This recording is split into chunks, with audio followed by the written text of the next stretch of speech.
good morning po. Ayan. Kung mapapansin nyo po, ito po ay nakaseparate kasi po sila po ay 18 heads. Bali po is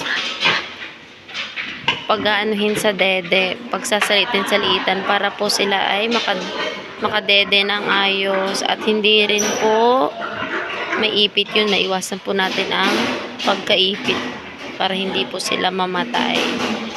So, ayan po, ito po yung maliliit-liit. At yung nasa baba naman po sila po yung mas malalaki.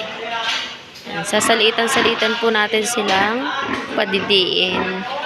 Nag-iintay po tayo ng may aanak para po ating maipaampon. 24 heads po lahat yan, patay po ang 6.